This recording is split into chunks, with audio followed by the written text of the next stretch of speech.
નમસ્કાર વિદ્યાર્થી મિત્રો, આગળ જઈએ આપણે ચેપ્ટર નંબર 1 ની અંદર વિઘટન પ્રક્રિયાઓ વિશે આજના લેક્ચરમાં જોવાનું હતું. જો આની પહેલાં આપણે જોયું છે સંયોગી, આગળના લેક્ચર્સમાં સંયોગીકરણની પ્રક્રિયા, પછી આપણે જોઈ છે ઉષ્માક્ષેપક પ્રક્રિયા અને હવે આપણે આવે છે વિઘટન પ્રક્રિયા. વિઘટન વિશે આપણે ગયા લેક્ચરમાં થોડુંક આંશિક માહિતી મેળવેલી હતી કે ભાઈ વિઘટન છે એનો મતલબ શું, એની વ્યાખ્યા શું, એના વિશે આપણે ગયા લેક્ચરમાં જોયેલું છે. તો સંયોગીકરણનું એકદમ ઉલટું વિઘટનમાં હોય. સંયોગીકરણમાં શું હતું, જો પ્રક્રિયક બે કે તેથી વધારે ને નિપજ એક જ મળે, પ્રક્રિયક જે છે એ બે કે તેથી વધારે, નિપજ એક જ, તો સંયોગીકરણની પ્રક્રિયા. હવે જો પ્રક્રિયક એક જ હોય અને નિપજ બે કે તેથી વધારે મળે તો વિઘટન પ્રક્રિયા. વિઘટન એટલે શું, અમે કીધું તો માર્કર યાદ રાખવાની. હું કહું મારે માર્કરનું વિઘટન કરવું એટલે શું કરવાનું, આ માર્કરના હું ટુકડા કરી નાખું, માર્કરના શું કરી નાખું, નાના નાના નાના નાના ટુકડા કરી નાખું, તો અમે શું કહેવાય, માર્કરનું વિઘટન કર્યું એમ કહેવાય. શું કહેવાય, માર્કરનું વિઘટન કરેલું છે એમ કહેવાય. તો બસ આ જ આપણી વિઘટન પ્રક્રિયા છે. હવે આ જે આપણી વિઘટન પ્રક્રિયાઓ છે એની અંદર મુખ્ય 3 પ્રકાર હતા વિઘટન પ્રક્રિયાના. એક છે ઉષ્મીય વિઘટન, બીજું છે પ્રકાશીય વિઘટન, ત્રીજું છે વિદ્યુત વિભાજન. એમાં આજના લેક્ચરની અંદર આપણે જોવાનું છે ઉષ્મીય વિઘટન. કેવું વિઘટન? ઉષ્મીય વિઘટન. હવે ઉષ્મીય વિઘટન આપણે શરૂ કરીએ એની પહેલાં 2 પ્રવૃત્તિઓ જોવાની છે જે તમારા પાઠ્યપુસ્તકની અંદર આપેલી છે. હવે કઈ 2 પ્રવૃત્તિઓ છે, કઈ રીતે જોવાની છે જોઈએ. સૌથી પહેલાં છે FeSO4 માટે. કોના માટે? FeSO4 માટે. શું પ્રવૃત્તિ છે?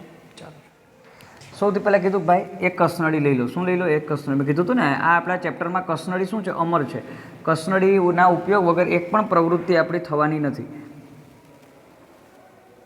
ચલો લઈ લીધી કસનળી. તો સૌથી પહેલાં આપણે કસનળી લેવાનું કીધું ને, આપણે કસનળી લઈ પણ લીધી. હવે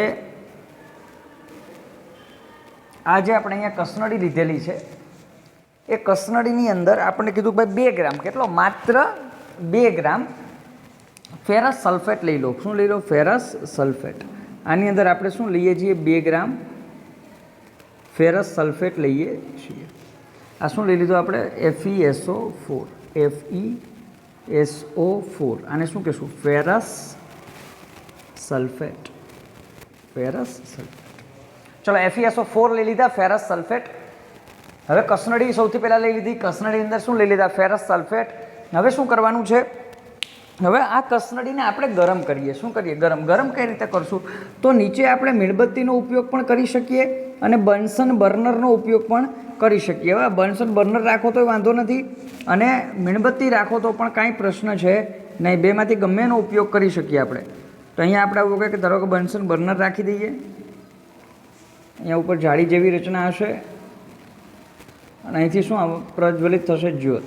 ચાલો જ્યોત આવી ગઈ. ચાલો તો હવે બન્સન બર્નર વડે આપણે કસનળીની અંદર જે ફેરસ સલ્ફેટ છે ને ધીમે ધીમે ગરમ કરવાની શરૂઆત કરીએ. આ જ આપણી પદ્ધતિ છે. બસ પદ્ધતિમાં બીજું કંઈ વધારે છે નહીં. શું કરવાનું? એક કસનળી લેવાની, કસનળી અંદર શું રાખી દેવાનું? Ferrous sulphate. હવે એ પણ જુઓ, અહીંયા Fe એટલે ફેરસ. હવે જો સાંભળો, ધોરણ 9 તમે જે આગળ ભણી ગયા છો, લોખંડ છે એને આપણે ઇંગ્લિશમાં કહીએ છીએ આયન. હવે એની સંજ્ઞા શું છે? Fe. શા માટે લોખંડની સંજ્ઞા Fe? લોખંડની સંજ્ઞા તો આઈ હોવી જોઈએ કે નહીં, આયન મુજબ. શા માટે Fe સંજ્ઞા છે? કારણ કે લોખંડનું નામ શું છે? ફેરમ છે. લોખંડનું નામ શું છે? ફેરમ. તો ફેરમ ઉપરથી સંજ્ઞા શું આવી ગઈ? Fe. સમજાય? તો એ ફેરમ ઉપરથી શું આપણે નામ લખીએ છીએ? ફેરસ.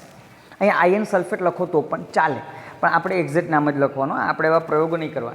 તો અહીંયા Fe છે એટલે ફેરસ અને SO4 એટલે સલ્ફેટ. હવે આ FeSO4 જ કેમ થાય? તો Feની સંયોજકતા +2, SO4ની -2, +2 -2 કેન્સલ. Ferrous sulphate FeSO4. આને આપણે ગરમ કરીએ. ચાલો ગરમ કરીએ છીએ. શું થશે? તો આની જે પ્રક્રિયા છે ને હું અહીંયા લખું છું, આ બાજુ ધીરે ધીરે જોતા જઈએ શું પ્રક્રિયા થશે આમાં. સૌથી પહેલાં તો FeSO4 ઇન સોલિડ સ્ટેટ. ઘન અવસ્થામાં છે, gives to. હવે FeSO4 છે એ સોલિડ સ્ટેટમાં છે. FeSO4 ને આપણે શું કરીએ છીએ? ગરમ કરીએ છીએ. તો અહીંયા આપણે એક વધારાની વસ્તુ નાખી દઈએ, ઉષ્મા. યાદ છે ને આપણે જ્યારે સમીકરણ સમતોલનની બધી વાતો કરતા હતા, સમીકરણ સમતોલનની અંદર આપણે મેં શું કીધું હતું?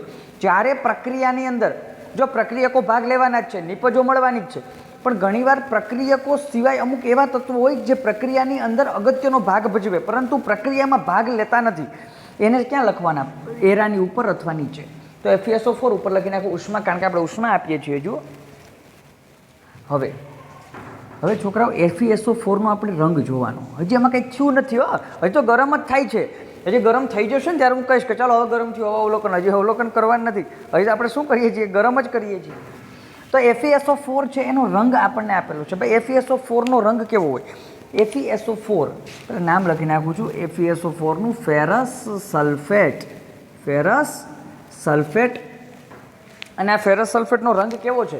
ફેરસ સલ્ફેટ છે એનો રંગ આછો લીલાશ પડતો જોવા મળે. રંગ કેવો જોવા મળે? આછો લીલાશ પડતો રંગ જોવા મળે. એ થોડો ઘણો લીલા કલરનો હોય.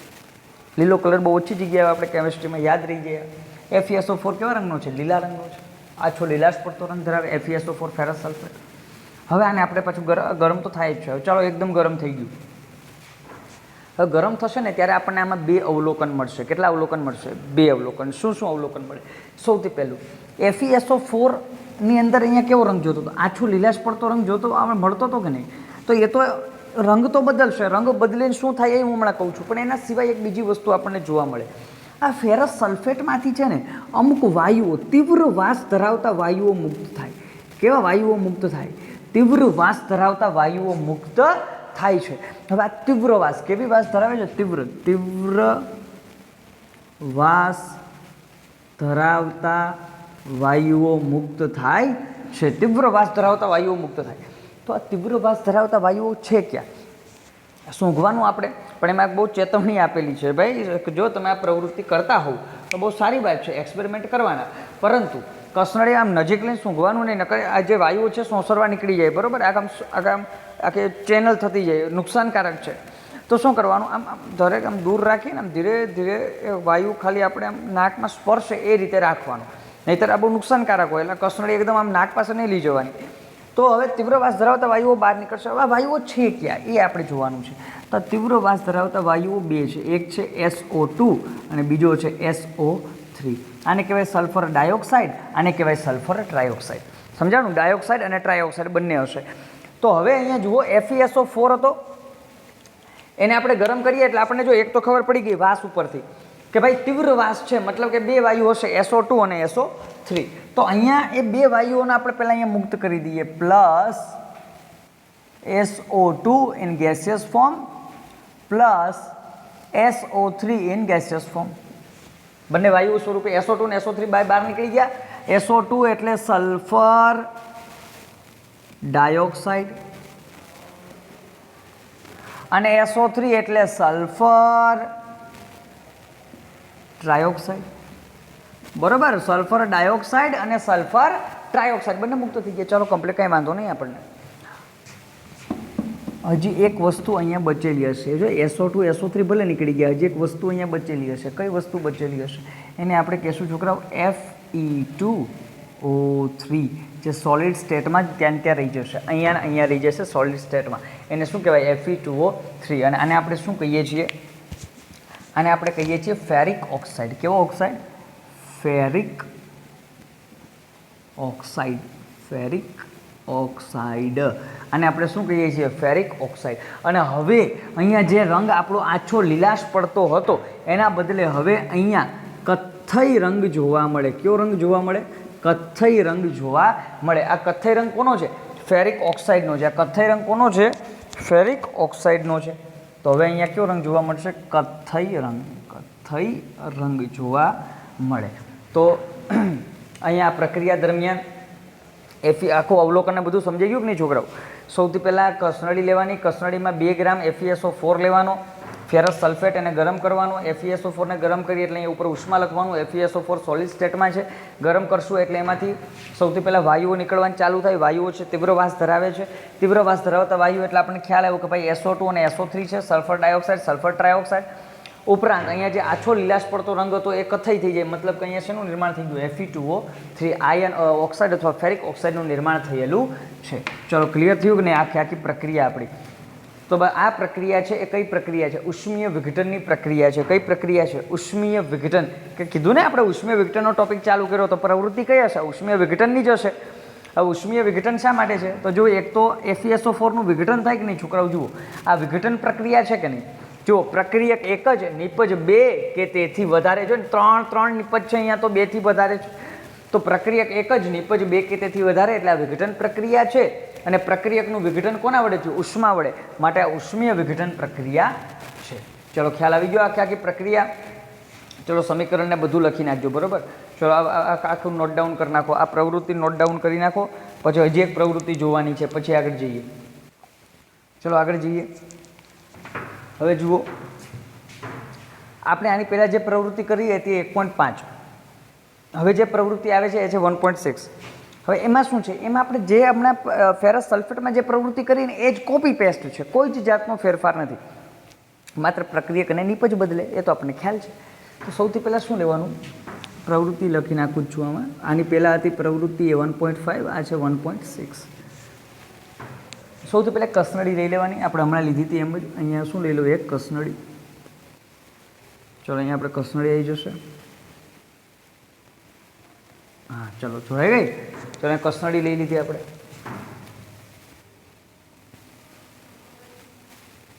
ચલો કસનળી આવી ગઈ કે નહીં? હવે અહીંયા જે કસનળી લીધેલી છે એ કસનળીની અંદર આપણે ઓલામાં શું રાખ્યું હતું? ફેરસ સલ્ફેટ રાખેલો હતો કે નહીં? આમાં પણ આપણે એક તત્વ તો રાખવાનું છે, પણ આમાં આપણે ફેરસ સલ્ફેટ રાખશું નહીં. આમાં એક બીજું તત્વ આપણે રાખવાનું. આની અંદર આપણે શું રાખવાના છીએ? તો આની અંદર આપણે રાખવાના છીએ છોકરાઓ લેડ નાઇટ્રેટ. શું રાખવાના છીએ? Lead nitrate. તો લેડ ઘણી જગ્યાએ આવી ગયો. સૌથી બીજી જે પ્રવૃત્તિ કરી હતી 10માની એમાં પણ લેડ નાઇટ્રેટ હતું. તો અહીંયા આપણે લેવાના છીએ લેડ નાઇટ્રેટ. ગુજરાતીમાં જ પહેલાં લખું છું એટલે ખ્યાલ આવે. Lead nitrate. અહીંયા આપણે લેડ નાઇટ્રેટ લેવાના છીએ. તો અહીંયા આપણે લેડ નાઇટ્રેટ રાખેલું છે. હવે શું કરવાનું? આમ આપણે ફેરસ સલ્ફેટને શું ગરમ કરતા હતા કે નહીં? તો આને પણ શું કરવાનું? આપણે ગરમ જ કરવાનું. તો કઈ રીતે ગરમ કરશું? તો અહીંયા હું રાખી દઉં બન્સન બર્નર. ચલો આવી ગયું.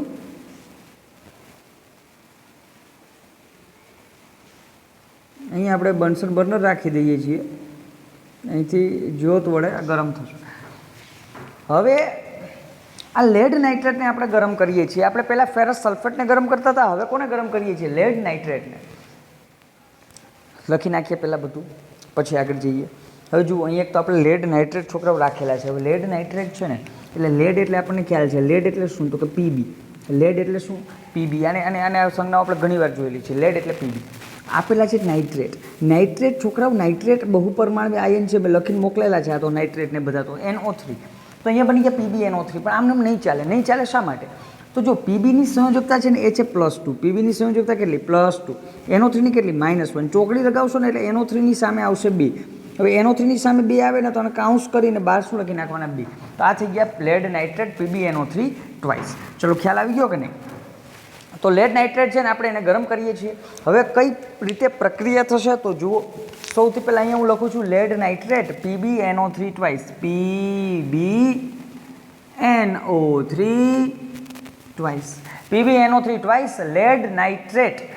હવે આ જે લેડ નાઇટ્રેટ છે એ ગિવ્સ ટુ, એટલે કે પ્રક્રિયા થશે અને શું બનાવશે? એની પહેલાં એક વસ્તુ જુઓ. આ PbNO3 ટ્વાઇસ છે એને આપણે ગરમ કરીએ છીએ કે નહીં? ગરમ કરીએ છીએ. તો અહીંયા હું શું લખી નાખીશ? ઉષ્મા. અહીંયા શું લખી નાખવાનું? ઉષ્મા. હવે લેડ નાઇટ્રેટ છે એને આપણે ગરમ કરીએ છીએ. હજી ગરમ થવાનું ચાલુ જ છે. અહીંયાનું નામ લખી નાખીએ PbNO3 ટ્વાઇસ, એટલે કે લેડ નાઇટ્રેટ. Lead nitrate. હવે જેવો લેડ નાઇટ્રેટને આપણે ગરમ કરવાની શરૂઆત કરશું, લેડ નાઇટ્રેટ એકદમ ગરમ થઈ જશે.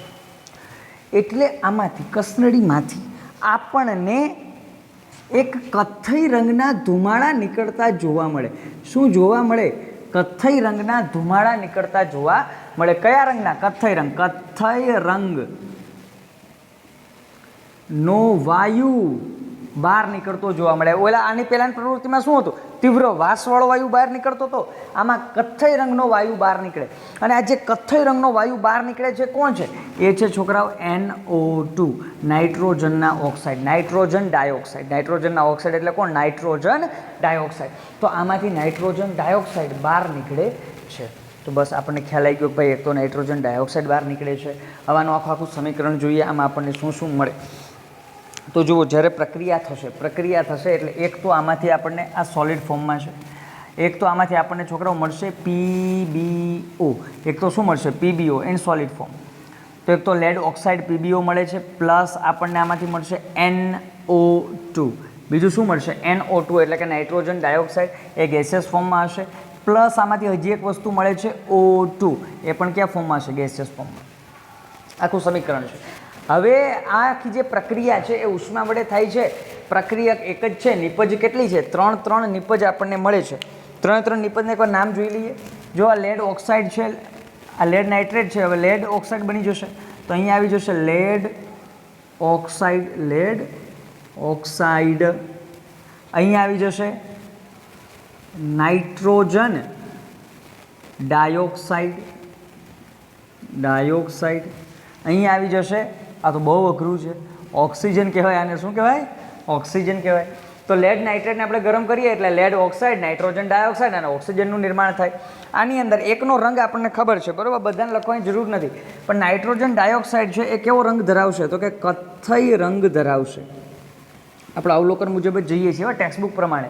નહીં તો પછી ઓક્સિજન કેમ મુક્ત થાય, એનું પરીક્ષણ કઈ રીતે કરવું, એ બધું ઘણી બધું લાંબુ પ્રક્રિયા છે. પણ એ બધું આપણે ઇમ્પોર્ટન્ટ નથી. આપણે જે ટેક્સ્ટબુકના સિલેબસ પ્રમાણે જઈએ છીએ એટલે તમારે અત્યારે એટલું જ મગજમાં ભરવાનું જેટલું આપણે અગત્યનું છે. તો PbNO3 ટ્વાઇસ ગરમ કરીએ છીએ એટલે PbO plus NO2 plus O2 મુક્ત થાય. લેડ ઓક્સાઇડ, નાઇટ્રોજન ડાયોક્સાઇડ અને ઓક્સિજન મુક્ત થાય છે. એમાં NO2 નો રંગ કેવો છે? કથ્થઈ રંગ છે. કેવો રંગ છે? કથ્થઈ રંગનો વાયુ છે. ચલો આ સમીકરણ હવે જુઓ. આ પ્રક્રિયા કઈ છે? વિઘટન પ્રક્રિયા છે. એટલે જ આમાં આવીને વિઘટનની અંદર વિઘટન પ્રક્રિયા છે. કઈ રીતે જુઓ, અહીંયા પ્રક્રિયા કેટલા છોકરાઓ? માત્ર એક. નિપજ કેટલી છે? 2 કે તેથી વધારે. પ્રક્રિયક એક જ છે, નિપજ 2 કે તેથી વધારે છે. માટે આ પ્રક્રિયા વિઘટન પ્રક્રિયા છે. ઉપરાંત પ્રક્રિયકનું વિઘટન કોના વડે થાય? ઉષ્મા વડે થાય છે કે નહીં? માટે આ પ્રક્રિયા કઈ છે? ઉષ્મીય વિઘટનની પ્રક્રિયા છે. ચલો ઉષ્મીય વિઘટન પ્રક્રિયા છે. હવે આની પહેલાંનું સમીકરણ હતું ને એને સમતોલિત નહોતું કર્યું. શા માટે? કારણ કે તમને આવડે. હવે આ સમીકરણ થોડુંક નવું છે સમતોલિત કરવા માટે, એટલે આ હું કરાવું છું. કારણ કે આમાં થોડુંક અલગ છે એટલા માટે. આની પહેલાંનું સમીકરણ તો સહેલું હતું, એમાં તો ખાલી આગળ 2 લગાવી દો એટલે થઈ જાય સમીકરણ સમતોલિત. આમાં થોડુંક નવું આવશે, એટલે જુઓ, ધ્યાનથી જુઓ. અહીંયા છોકરાઓ લેડ 1, અહીંયા લેડ 1, પરફેક્ટ. હવે પ્રોબ્લેમ થશે નાઇટ્રોજન ને ઓક્સિજનમાં, ખાસ કરીને ઓક્સિજનમાં. ઓક્સિજનમાં શું પ્રશ્ન થાય છે જુઓ, સમતોલિત કરાવું છું, ધ્યાન રાખજો સમતોલનમાં. અહીંયા ઓક્સિજન છોકરાઓ કેટલો? 3, 2, 6. પ્રક્રિયકમાં ઓક્સિજન કેટલો છે? 6. હવે ચલો આ પ્રક્રિયકમાં ઓક્સિજન આપણને મળે છે 6. હવે નિપજમાં ઓક્સિજન ગણો તો નિપજમાં અહીંયા 2 ને 2 4 ને 1 5. નિપજમાં ઓક્સિજન છે 5, પ્રક્રિયકમાં 6, આમાં 5. હવે અહીંયા બધા પ્રોબ્લેમ શરૂ થશે. શું પ્રોબ્લેમ શરૂ થશે જુઓ. ઓક્સિજન છોકરાઓ અહીંયા 5 આવ્યા કે નહીં? હવે 5 આવ્યા એટલે એકી સંખ્યા છે. હવે ધારો કે અહીંયા 6 આવેલા હોત તો કંઈ પ્રશ્ન નહોતો. ધારો કે અહીંયા 4 હોત તો અહીંયા આમાં ક્યાંક 2 લગાવી દેતા એટલે થઈ જાય 6. એમાં તો બેકી સંખ્યા હોય તો આપણે મૂંઝાતા જ નથી જરાય. પણ હવે અહીંયા એકી સંખ્યા આવી ગઈ. હવે મેં એકી સંખ્યા આવી ત્યારે મેં શું કીધું હતું કે પહેલાં છે ને સમીકરણ સમતોલિત કરવું હોય ને જ્યારે એક પણ બાજુ પ્રક્રિયકમાં નિપજમાં એકી સંખ્યા દેખાય ને તો એકી સંખ્યાને પહેલાં શેમાં ફેરવવાની? બેકી સંખ્યામાં. તો હવે એકી સંખ્યા કોણ? ઓક્સિજન છે કે નહીં? એને આપણે બેકી સંખ્યામાં ફેરવવા. હવે ધ્યાન રાખો, હું આગળ અહીંયા 2 4 6 8 10 1 2 3 4 5 6 કોઈ પણ સંખ્યા મૂકી દઉં, ટોટલ તો એકી સંખ્યા જ રહેશે. ધારો કે અહીંયા 2 મૂકી દઉં, 2 2 4 5 6 7. અહીંયા 1 મૂકું તો બસ તો 5 જ છે. હવે અહીંયા પણ હું કોઈ પણ સંખ્યા મૂકી દઉં, સંખ્યા એક જ રહેશે, કારણ કે અહીંયા 1 છે. એટલે હું અહીંયા ગમે એ સંખ્યા મૂકું ને, ધારો કે અહીં 5 મૂકું તો 5 2 10 ને 2 12 ને 1 13. તો હંમેશા તો આ 2 જગ્યાએ તો આપણે કોઈ પણ આંકડો મૂકશું મેળ આવશે નહીં. 2માંથી કોઈ પણ જગ્યાએ આંકડો મૂકશું ને તો સંખ્યા એકી જ રહેશે. તો સંખ્યા બેકી કરવા માટે મારે અહીંયા આંકડો મૂકવો પડે. તો અહીંયા હું આંકડો મૂકી દઉં છું, ધારો કે 2. કેટલો આંકડો મૂકી દઉં છું? 2 PbO. હવે ઓક્સિજનની સંખ્યા જે છે, ઓક્સિજનની સંખ્યા હવે કેવી થઈ જાય છે? ઓક્સિજનની સંખ્યા હવે બેકી થઈ જાય છે. ઓક્સિજનની સંખ્યા હવે બેકી થઈ ગઈ કે નહીં? પહેલાં અહીંયા 5 હતા, હવે અહીંયા 2 મૂકી દીધા તો શું થઈ ગયું જુઓ, આ 2 ને 2 4 ને 2 6. ચાલો તો ઓક્સિજન પરફેક્ટ થઈ ગયા. ઓક્સિજનમાં કાંઈ વાંધો નથી. ઓક્સિજન ઓકે 6 થઈ ગયા. હવે ધ્યાન રાખો, ઓક્સિજન અહીંયા 2, અહીંયા 2, અહીંયા 2, એમાં તો આપણે વાંધો નથી. પણ હવે લેડની માત્રા બદલાઈ ગઈ કે નહીં? હવે જુઓ, લેડ અહીંયા 2, અહીંયા 1, તો અહીંયા આગળ કેટલા મૂકવા પડે? 2. તો હવે જુઓ પીબી પણ બંને 2 2 થઈ ગયા. હવે નાઇટ્રોજન જુઓ, નાઇટ્રોજન છોકરાઓ અહીંયા થાય જ કેટલા? જુઓ, આ નાઇટ્રોજન છે એના 3 નહીં લાગે, પણ આ નાઇટ્રોજન કાઉન્સમાં છે એટલે 2 લાગશે. તો નાઇટ્રોજન 2 અને આગળના 2, તો 2 2 4, નાઇટ્રોજન કેટલા થઈ ગયા? 4. અહીંયા નાઇટ્રોજન છે કેટલા? 1 જ છે, તો અહીંયા કેટલા મૂકવા પડે? 4. કારણ કે અહીંયા 4 છે તો અહીંયા પણ કેટલા હોવા જોઈએ? 4 હોવા જોઈએ. હવે પાછું પહેલેથી આખું સમીકરણ સમતોલન જુઓ. Lead 2 perfect, nitrogen 4 perfect, oxygen હવે જુઓ 3 2 6 ને 6 2 12 ઓક્સિજન થવા જોઈએ. તો 2 અહીંયા, 8 અહીંયા, 2 અહીંયા, 2 ને 2 4 ને 8 12 થઈ ગયા. સમીકરણ સમતોલિત થાય છે. તો આ સમીકરણ સમતોલિત પણ છે, વિઘટન પ્રક્રિયાનું પણ છે અને એક્ઝેક્ટ ઉષ્મીય વિઘટનનું સમીકરણ છે. ચલો યાદ આવ્યું કે નહીં? આ લેડ નાઇટ્રોજનનું સમીકરણ પૂછાય છે, ધ્યાન રાખજો, અગત્યનું છે. ચલો કમ્પ્લીટ નોટ કરી નાખો, પછી આગળ જઈએ. ચલો લખાઈ ગયું. તો અહીંયા આપણી પ્રવૃત્તિ 1.5 અને 1.6 પૂરી થાય છે. 1.5 અને 1.6 બંને જે પ્રવૃત્તિઓ છે એ આપણે ઉષ્મીય વિઘટન માટેની પ્રવૃત્તિઓ છે. શેની પ્રવૃત્તિ છે? ઉષ્મીય વિઘટન માટેની પ્રવૃત્તિ છે કે ભાઈ ઉષ્મા આપો અને પ્રક્રિયક એક જ હશે અને નિપજ છે એ 2 કે તેથી વધારે મળશે. અહીંયા પ્રક્રિયાઓ પૂરી થાય છે, બરાબર. હવે આપણે એક્ઝેક્ટ મુદ્દા પર જવાનું છે અને આપણો મુદ્દો છે ઉષ્મીય વિઘટન. ઉષ્મીય વિઘટન, વિઘટન વિશે કાલે આપણે જોઈ ગયા, વિઘટનની વ્યાખ્યા જોઈ ગયા અને વિઘટનના પ્રકારો જોઈ ગયા. હવે આજે વિઘટનના 3 પ્રકારો વિશે આપણે માહિતી મેળવવાની છે. એમાં પહેલું છે ઉષ્મીય વિઘટન. હવે ઉષ્મીય વિઘટન કોને કહેવાય? જુઓ ચાલો, ઉષ્મીય વિઘટનની વ્યાખ્યા જોઈએ સૌથી પહેલાં. ઉષ્મીય વિઘટન એટલે શું? તો જુઓ, જે વિઘટન પ્રક્રિયામાં અત્યાર સુધી આપણે શું કહેતા હતા? જે રાસાયણિક પ્રક્રિયામાં. પણ હવે તો રાસાયણિક પ્રક્રિયા નહીં આવે, કારણ કે ઉષ્મીય વિઘટન ખુદ વિઘટનનો ભાગ છે. એટલે જે વિઘટન પ્રક્રિયામાં પ્રક્રિયકનું વિઘટન, જે વિઘટન પ્રક્રિયામાં પ્રક્રિયકનું વિઘટન ઉષ્મા વડે થતું હોય. કોના વડે થતું હોય? ઉષ્મા વડે થતું હોય તેવી, જે વિઘટન પ્રક્રિયામાં પ્રક્રિયકનું વિઘટન ઉષ્મા વડે થતું હોય તેવી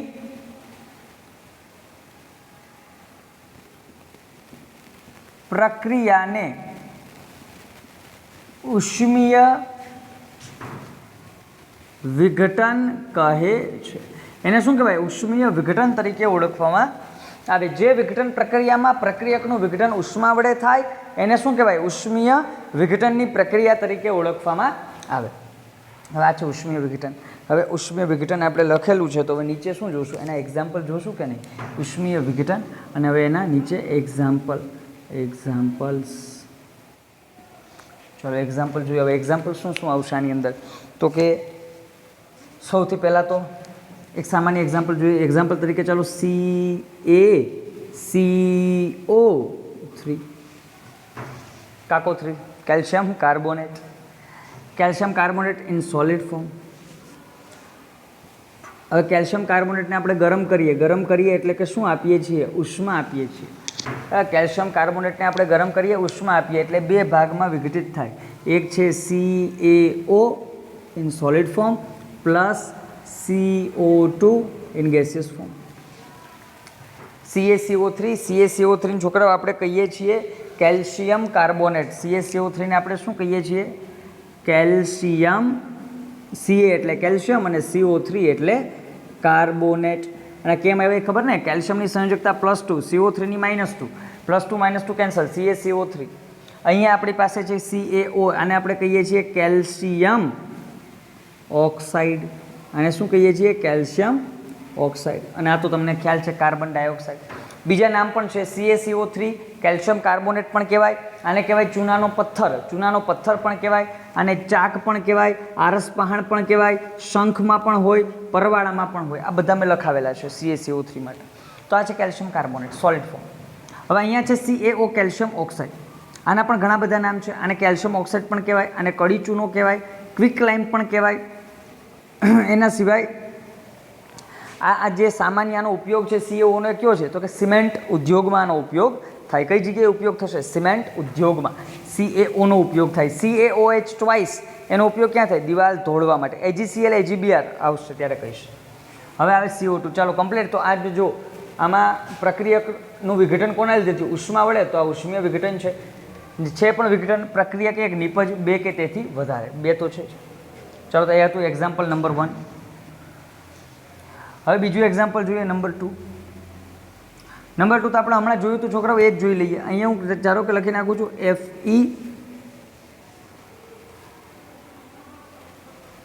પહેલાં PbNO3 ટ્વાઇસ વાળું જોઈ લો. PbNO3 twice lead nitrate.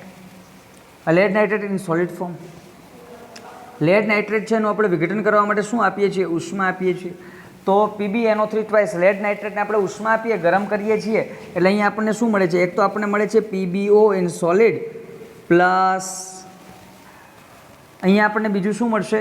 તો કે અહીંયા આપણને મળે છે NO2 પ્લસ O2. આ બંને કેમાં હશે? ગેસિયસ ફોર્મમાં. ખ્યાલ આવી ગયો? તો આમાં પણ જુઓ પ્રક્રિયા કે નિપજો છે 2 કે તેથી વધારે ઉષ્મા વડે વિઘટન થાય તો ઉષ્મીય વિઘટન. અહીંયા આપણે શું આપેલું છે? તો કે ભાઈ આ છે લેડ નાઇટ્રેટ, અહીંયા છે આપણી પાસે લેડ ઓક્સાઇડ, આ છે નાઇટ્રોજન ડાયોક્સાઇડ અને આ છે ઓક્સિજન. ચલો ખ્યાલ આવે કે નહીં? આ બીજું એક્ઝામ્પલ આપણું ઉષ્મીય વિઘટનનું છે. હજી એક એક્ઝામ્પલ જોઈએ, ત્રીજું નંબર 3. નંબર 3 એક્ઝામ્પલ કયું આવશે? તો કે ભાઈ ફેરસ સલ્ફેટનું. કોનું એક્ઝામ્પલ આવશે? Ferrous sulphate. ફેરસ સલ્ફેટ શું છે આપણે પાસે? FeSO4 છે કે નહીં? FeSO4 ferrous sulphate in solid form. હવે આને આપણે શું આપીએ છીએ? ઉષ્મા આપીએ છીએ એટલે આનું ઉષ્મીય વિઘટન થશે. હવે આનું ઉષ્મીય વિઘટન થાય એટલે શું બને? એક તો બને છે Fe2O3 પ્લસ અહીંયા બનશે SO2 પ્લસ અહીંયા બનશે SO3. Fe2O3 in solid form, SO2 in gaseous, SO3 in gaseous. આ બંને વિશે તો આપણે હમણાં બહુ ચર્ચા કરી વધારે.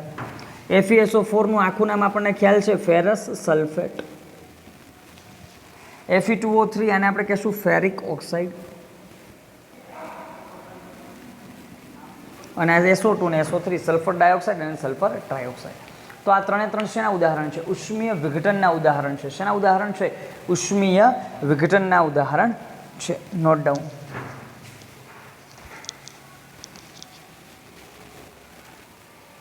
ચલો કમ્પ્લીટ. તો આ હતું આપણું ઉષ્મીય વિઘટન. આના માટે 2 પ્રવૃત્તિ જોઈએ ખાસ યાદ રાખવાની, બરોબર? બીજી અને ત્રીજી. હવે ઉષ્મીય વિઘટન બાદ બીજો આપણો વિઘટનનો પ્રકાર આવે છે, એ છે પ્રકાશીય વિઘટન. કયું વિઘટન છે? પ્રકાશીય વિઘટન. હવે ધ્યાન રાખજો, પ્રકાશીય વિઘટનમાં શું આવશે? પ્રકાશીય વિઘટનની અંદર આવશે, આમાં આપણે લખ્યું એમ જ, જો જે વિઘટન પ્રક્રિયામાં પ્રક્રિયકનું વિઘટન પ્રકાશ વડે થતું હોય, ઉષ્મા વડે થતું હોય તો ઉષ્મીય વિઘટન, પ્રકાશ વડે થતું હોય તો પ્રકાશીય વિઘટન. ચાલો જોઈએ પ્રકાશીય વિઘટન. પ્રકાશીય વિઘટન.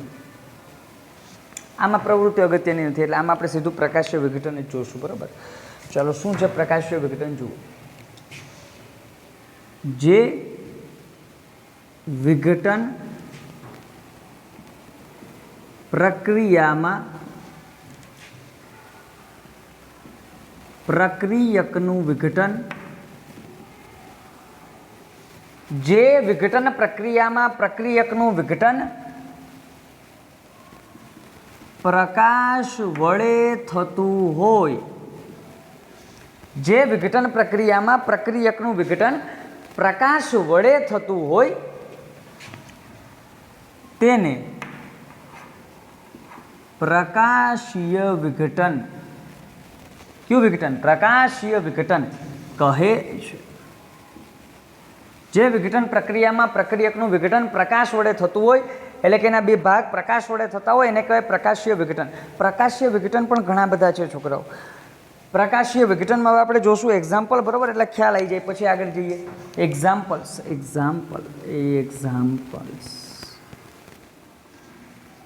કે એક્ઝામ્પલ આવશે આમાં જુઓ. સૌથી પહેલું એક્ઝામ્પલ નંબર 1 પર છે. એ છે AgCl. કોણ છે? AgCl. AgCl.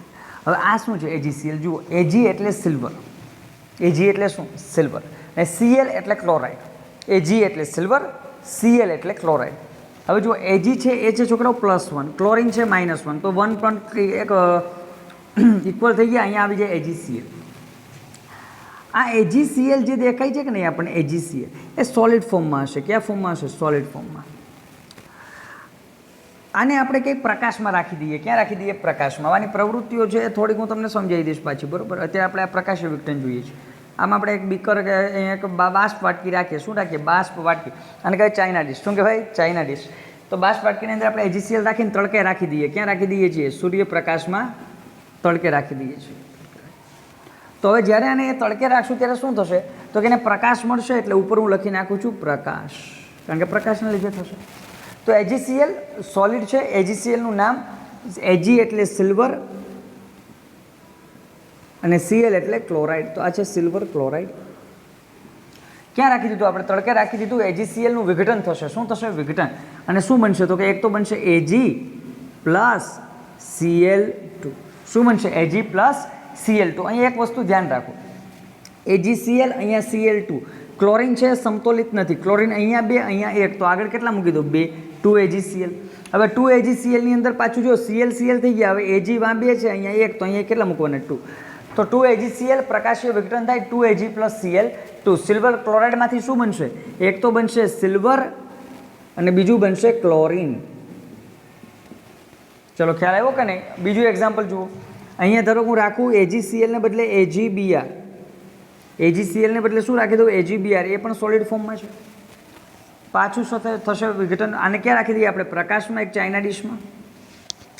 તો બનાવશે શું? તો કે અહીંયા બનશે ફરીથી Ag plus Br2. Ag plus Br2. અહીંયા AgCl હતા તો સિલ્વર ક્લોરાઇડ, અહીંયા AgBr છે તો અહીંયા આપણે લખશું સિલ્વર બ્રોમાઇડ. અહીંયા શું લખશું? Silver bromide. અહીંયા Ag એટલે સિલ્વર, Br એટલે બ્રોમિન. Br એટલે બ્રોમિન. આ આખી પ્રક્રિયા ઉપરથી શું ખબર પડી? કે જો બંનેમાં પ્રક્રિયક એક જ છે, નિપજ 2 કે તેથી વધારે છે. બંને વિઘટન પ્રક્રિયાઓ છે અને બંનેમાં વિઘટન કોના વડે થાય? પ્રકાશ વડે. મતલબ આ કોના ઉદાહરણ છે? પ્રકાશીય વિઘટનના ઉદાહરણ છે. ચલો, ખ્યાલ આવ્યો કે નહીં? તો આ પ્રકાશીય વિઘટન, આના વિશે જે આપણે સમજશું, આના ઉપયોગો વિશે જોવાનું છે. અને ખાસ કરીને આની પ્રક્રિયાઓ અને વિદ્યુત વિભાજન બહુ મોટા ટોપિક છે. એ આપણે આવતા લેક્ચરની અંદર ક્લિયર કરશું, બરાબર? આજના લેક્ચરમાં અહીંયા સુધી ઉષ્મીય વિઘટન, પ્રકાશીય વિઘટન જોવાઈ ગયા અને બીજી 2 પ્રક્રિયાઓ આજના લેક્ચરમાં આપણે જોયેલી છે. ચલો, ડન. એટલું ક્લિયર રાખજો. આવતા લેક્ચરમાં મળીએ. ધન્યવાદ.